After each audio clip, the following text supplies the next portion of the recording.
সবাইকে স্বাগত। আপনারা যারা পরীক্ষা দিবেন আপনাদের পরীক্ষাটি লিখিত হবে। আমি আবারও বলতেছি, আপনারা যারা পরীক্ষা দিবেন আপনাদের পরীক্ষাটি লিখিত হবে। আপনাদের পরীক্ষার জন্য স্পেশাল একটি প্রশ্ন প্যাটার্ন নিয়ে এসেছি। ইনশাল্লাহ এই প্যাটার্ন থেকে 25 থেকে 30 নাম্বার অনায়াসে কমন পাবেন। শুধু ধৈর্য সহকারে সম্পূর্ণ ভিডিওটা দেখেন, আমি দেখিয়ে দিব কোন কোন বিষয়ে কোন কোন টপিক থেকে প্রশ্ন উত্তর আসবে, 100% হুবহুব কিভাবে কমন পাবেন, এই সকল তথ্য নিয়ে আজকে আলোচনা করব। আর বিশেষ করে বলে রাখি, আপনারা যারা পরীক্ষা দিবেন পরীক্ষার প্রশ্ন প্যাটার্ন যেমন থাকবে সেম প্যাটার্নে একদম শর্ট করে স্পেশাল শর্ট চূড়ান্ত সাজেশন তৈরি করা হয়েছে। সাজেশনটি নিতে স্ক্রিনে দেওয়া হোয়াটসঅ্যাপ নাম্বার রয়েছে, ইমো নাম্বার রয়েছে, দুটোর মধ্যে যে কোনো একটি মেসেজ করে সাজেশনটি সংগ্রহ করুন। আমি বলি, যারা যারা পরীক্ষা দিবেন প্রত্যেকে সাজেশনটি সংগ্রহ করবেন। যারা চাকরির কারণে, কাজের কারণে অথবা পড়ালেখা একটু দুর্বল, প্রত্যেকে সাজেশনটি সংগ্রহ করবেন। ইনশাল্লাহ আপনারা পরীক্ষায় পাশ করবেন। আমি আবারও বলি, একদম শর্ট স্পেশাল চূড়ান্ত সাজেশন পাবেন। আমাদের সাজেশনটি পড়লেই যথেষ্ট। সাজেশনের বাইরে আপনাকে আর কিছুই পড়তে হবে না। আমি মূল কথায় চলে আসছি।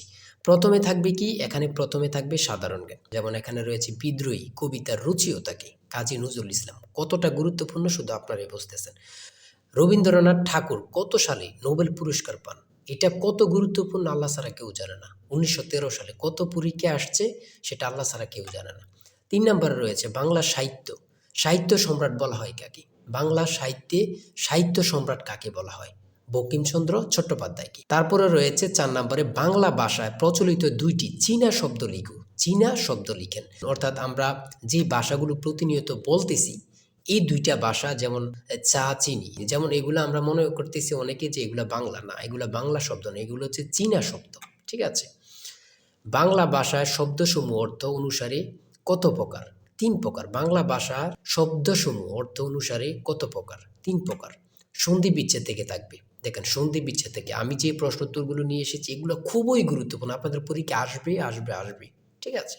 সন্ধি বিচ্ছেদ থেকে দেখেন হিমালয়, গবেষণা, পরীক্ষা, দিগন্ত, এখান থেকে আপনারা 2 মার্ক কমন পাবেন। এই সন্ধি বিচ্ছেদ থেকে আমি বলে দিলাম। তাই বলি, অবশ্যই আমাদের চ্যানেলটি সাবস্ক্রাইব ও পেজটি ফলো দিয়ে রাখবেন। কেন? পরীক্ষার নোটিশ, পরীক্ষার রেজাল্ট, পরীক্ষার প্রশ্ন সমাধান, যাবতীয় সকল তথ্য সবার আগে আমরা ভিডিও আপলোড দিয়ে রাখি। আপনি যদি চ্যানেলটি সাবস্ক্রাইব, পেজটি ফলো দিয়ে রাখেন, সবার আগে চলে যাবে আপনার কাছে নোটিফিকেশন।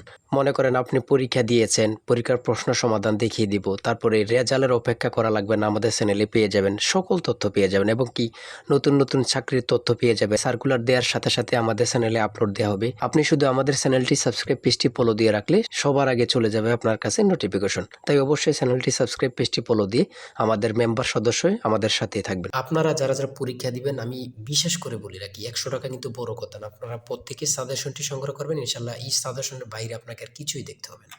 তারপরে কারক ও বিভক্তি নির্ণয় করুন। কারক ও বিভক্তি নির্ণয় করুন। শুদ্ধ বানান থেকে থাকবে। শুদ্ধ বানান লিখুন। এখানে 4টা দেওয়া আছে, 4টার জন্য 4 নাম্বার। এক কথায় প্রকাশ করুন, আল্লাহকে বিশ্বাস করে না যে নাস্তিক। চিরকাল, দরিয়া স্থায়ী, চিরস্থায়ী। এখানে প্রত্যেকটা প্রশ্ন খুবই গুরুত্বপূর্ণ। অর্থসহ বাক্য রচনা করুন। প্রত্যেকটা প্রশ্নের মান কিন্তু 1 করে। ঠিক আছে। তারপরে ট্রান্সলেট থাকবে। আপনাদের পরীক্ষায় ট্রান্সলেট থাকবেই, 100% শিওর ট্রান্সলেট থাকবে। ঠিক আছে। এখানে ট্রান্সলেটগুলো দেওয়া রয়েছে, খুবই গুরুত্বপূর্ণ। ঠিক আছে। তারপরে থাকবে আপনাদের শর্ট করে একটি প্যারাগ্রাফ থাকবে। শর্ট করে একটি প্যারাগ্রাফ, অথবা 5টা সেন্টেন্স লিখতে বলবে, অথবা 7টা সেন্টেন্স লিখতে বলবে। যেমন মাই কান্ট্রি সম্পর্কে লিখতে বলছে, এখানে প্যারাগ্রাফ থাকবে। এই প্যারাগ্রাফটা পারলে আপনাদেরকে 5 নাম্বার দেওয়া হবে। ঠিক আছে। এখানে কিন্তু সমাধান সহ দেওয়া আছে, আর আমাদের প্রত্যেকটা প্রশ্নের সমাধান, ব্যাখ্যা ও সমাধান সহ পেয়ে যাবেন। আসল শর্ট চূড়ান্ত সাজেশনটা কিন্তু এই নাম্বার হোয়াটসঅ্যাপ, ইমো আছে, ওখানে মেসেজ করে সাথে সাথে সংগ্রহ করুন। এদিক দিয়ে কিন্তু প্যারাগ্রাফটা সমাধান সহ দেওয়া আছে, আপনারা দেখে নেন। মেক সেন্টেন্স, এখানে 5টা দেওয়া আছে, 5টার জন্য 5 নাম্বার। প্রিপোজিশন থেকে থাকবে। আমি বারবার বলে রাখি, ইংরেজি পার্ট থেকে প্রিপোজিশন থেকে আপনার থাকবে।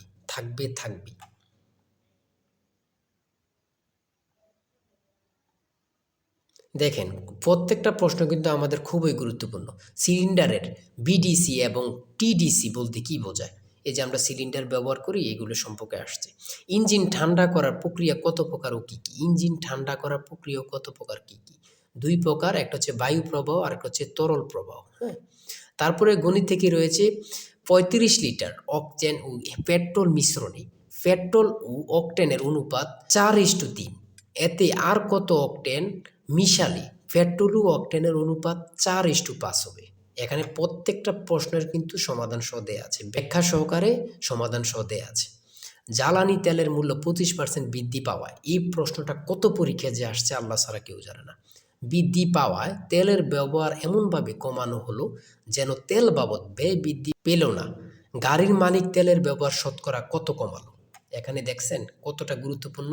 এখানে কিন্তু সমাধান সহ দেওয়া আছে, আপনারা দেখে নিন। প্রত্যেকটা গণিত প্রশ্নের মান কিন্তু পাস করে, প্রত্যেকটা গণিত প্রশ্নের মান কিন্তু পাস করে, ঠিক আছে। 20 নম্বরে রয়েছে বাংলাদেশের দীর্ঘতম নদীর নাম কি? খুবই গুরুত্বপূর্ণ। বাংলাদেশের দীর্ঘতম নদীর নাম হচ্ছে পদ্মা। জনসংখ্যা বিবেচনায় মুসলিম বেশি, ক্ষুদ্রতম দেশ কোনটি? মালদ্বীপ। আপনাদের পরীক্ষায় এটা আসবে, যান বলে দিলাম। তারপরে এদিক দিয়ে রয়েছে 22 নম্বরে, কোন সুলতান 17 বার ভারত আক্রমণ করেন? কোন সুলতান 17 বার ভারত আক্রমণ করেন? এটা খুবই গুরুত্বপূর্ণ। সুলতান মাহমুদ। 60 গম্বুজ মসজিদ কোন জেলা অবস্থিত? বাগেরহাট। 60 গম্বুজ মসজিদ কোন জেলা অবস্থিত? বাগেরহাট। এই প্রশ্নটা কিন্তু চাকরির পরীক্ষা এখন অ্যাভেলেবেল আসতেছে, ঠিক আছে। বাংলাদেশ বিমানের স্লোগান কি? বাংলাদেশ বিমানের স্লোগান কি? আকাশে শান্তির নীড়, আকাশে শান্তির নীড়। গণচীনের প্রতিষ্ঠাতা কি? গণচীনের প্রতিষ্ঠাতা হচ্ছে মাও সেতুং, মাও সেতুং। আধুনিক মালয়েশিয়ার প্রতিষ্ঠাকে, আধুনিক মালয়েশিয়ার প্রতিষ্ঠাতাকে? Mahathir Mohamad, Mahathir Mohamad. BRTA, BRTA এর পূর্ণরূপ কি? Bangladesh road transport authority, Bangladesh road transport authority. পূর্ণরূপ থেকে আপনাদের প্রশ্ন উত্তর থাকবে, এটা ধরে নেন, ঠিক আছে, আমি বলে রাখি। তারপরে 29 নম্বরে রয়েছে বাংলাদেশের চিংড়ি সম্পদকে কি বলা হয়? হোয়াইট গোল্ড, যেটা সাদা সোনা। বাংলাদেশের চিংড়ি সম্পদকে কি বলা হয়? হোয়াইট গোল্ড, সাদা সোনা। এই প্রশ্নটি আপনাদের পরীক্ষা আসবে, যান বলে দিলাম। তারপরে 30 নম্বরে রয়েছে নীল নদের দেশ কোনটি? নীল নদের দেশ কোনটি? মিশর। নীল নদের দেশ কোনটি? মিশর। দুটি ইলেকট্রিক গাড়ির নাম বলো, দুটি ইলেকট্রিক গাড়ির নাম বলো। বাংলাদেশের রেলওয়ে কয়টি অঞ্চলে বিভক্ত? বাংলাদেশের রেলওয়ে কয়টি অঞ্চলে বিভক্ত? দুটি। তারপরে রয়েছে পরিবিবির মাজার কোথায় অবস্থিত? পরিবিবির মাজার কোথায় অবস্থিত? লালবাগ কেল্লা, ঢাকা। পরিবিবির মাজার কোথায় অবস্থিত? লালবাগ কেল্লা, ঢাকা। চলন বিল কোন জেলা অবস্থিত? চলন বিল কোন কোন জেলা অবস্থিত? নাটোর, সিরাজগঞ্জ, পাবনা। চলন বিল কোন কোন জেলা অবস্থিত? নাটোর, সিরাজগঞ্জ, পাবনা। আমি বলি প্রশ্নটি আপনাদের পরীক্ষা আসবে।